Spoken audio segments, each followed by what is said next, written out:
11 anos a fazer as perguntas certas. O Observador está a comemorar o seu 11º aniversário e queremos partilhá-lo consigo. Junte-se a nós e desfrute de todos os conteúdos por apenas 39,90€.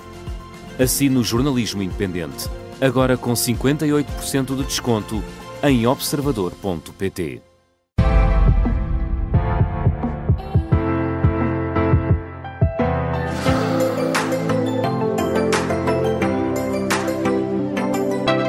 Aqui na Rádio Observador, para além da edição normal do Aprender a Comer, temos uma edição todas as semanas extra que responde apenas a dúvidas dos ouvintes. E para isso temos connosco a Mariana Chaves, é a nossa nutricionista. Olá, Mariana, tudo bem? Olá, Nelson, tudo bem? Esta semana vamos aqui a uma dúvida da ouvinte Maria, que enviou um e-mail para marianachaves@observador.pt. Também o pode fazer. A Maria quer saber qual é a tua opinião, Mariana, sobre os iogurtes, porque de facto nós vamos ao supermercado e já são tantas as variedades. Ela pergunta especificamente se os gregos são mais saudáveis que os de origem vegetal.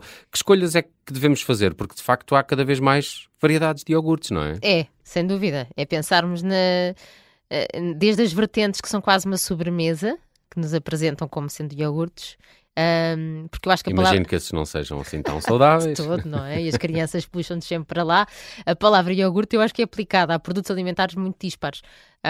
Aliás, nós somos dos países com mais variedade de oferta de iogurtes e afins.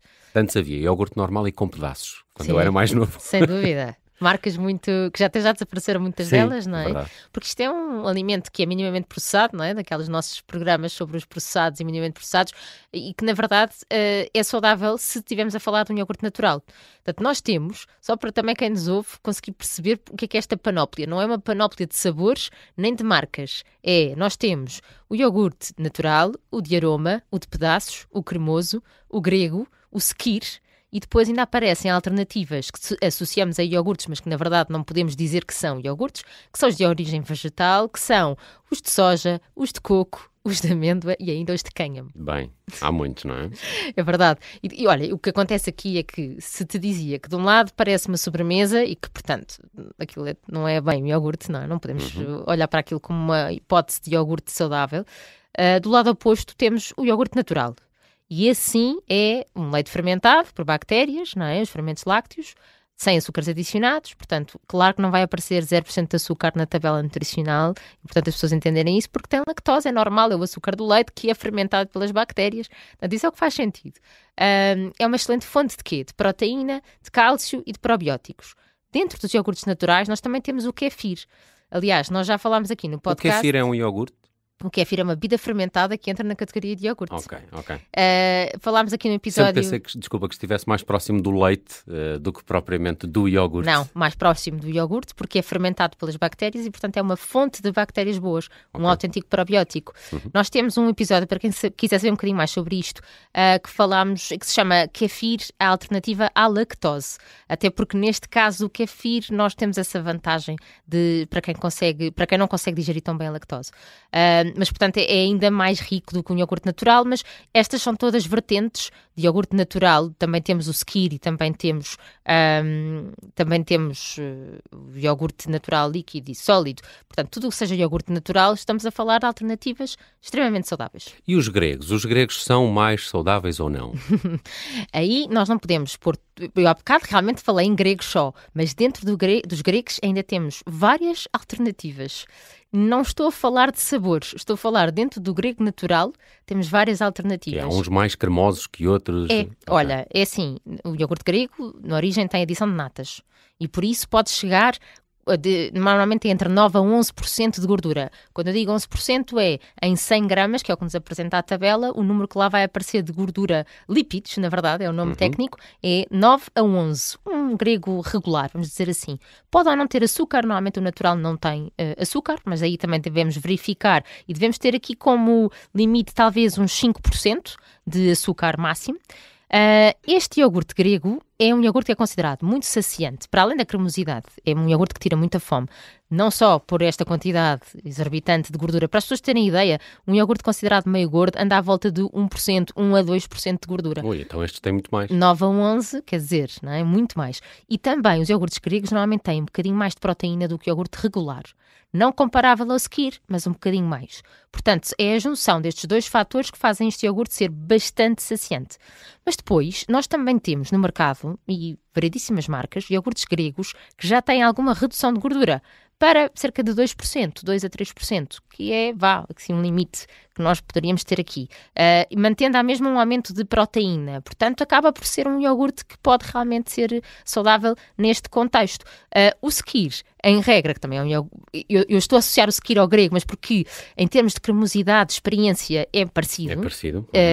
E é um iogurte que é mais proteico. Nós fizemos um episódio sobre isso que se chama Skyr, o iogurte islandês da moda, já há algum tempo, mas vale a pena porque fala-se muito de como é feito, quais as características deste iogurte, e realmente é uma alternativa também a estes iogurtes mais cremosos, saudáveis.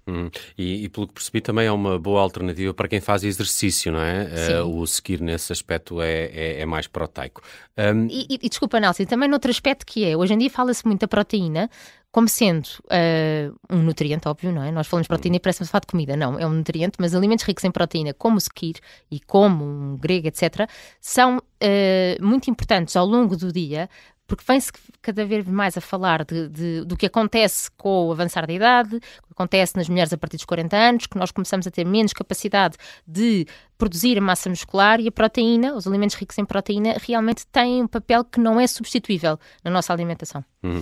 Vamos então aos iogurtes de origem vegetal, como perguntava aqui a Maria, que tinha também essa dúvida. São uma alternativa válida? São válidos, especialmente para quem tem intolerância à proteína do leite, ou até alergia à proteína do leite, ou para quem tem uma alimentação vegetariana, claro, mas têm que ser escolhidos com cuidado, porque muitos são pobres em proteína, ricos em açúcares e em espessantes, porque senão não conseguem ter aquela textura cremosa. São mais artificiais? São mais artificiais. É preciso olhar para o rótulo, então. Sem dúvida. E o que tu queres, Nelson, num iogurte é que seja uma fonte de proteína, uma fonte de cálcio, e depois, claro, que és a textura, que eu penso muito no iogurte também como um veículo para comer outras coisas. Para misturar. Sim, queres pôr os cereais, as sementes, a fruta, acaba por ser um veículo. Queres usar, em vez de natas, queres numa receita, queres há sobremesas saudáveis.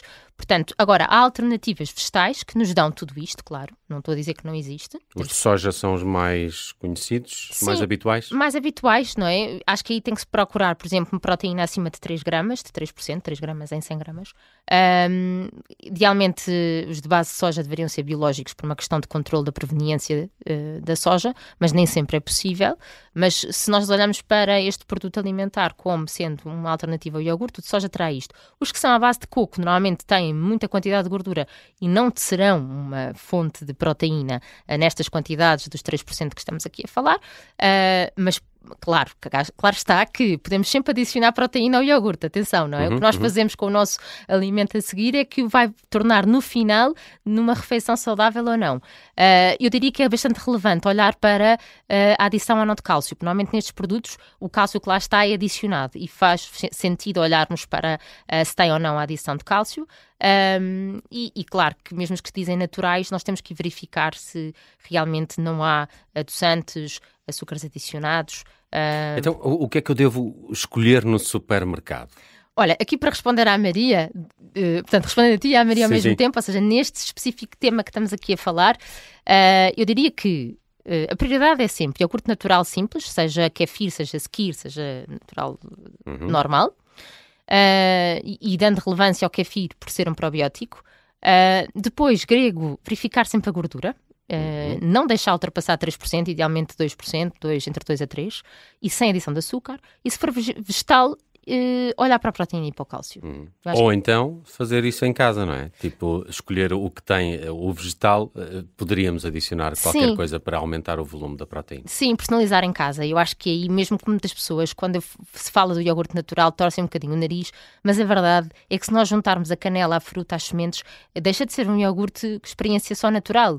Eu dou esse exemplo, por exemplo, muitas vezes mando para os meus filhos iogurte kefir com fruta lá dentro e sementes e flocos de aveia, fica um batido. Muitas vezes tem que se juntar se calhar mais banana ou mais uma fruta um bocadinho mais doce para que não seja necessário adicionar nenhum açúcar, nem açúcar, nem mel, nem nada. Mas isto para dizer o quê?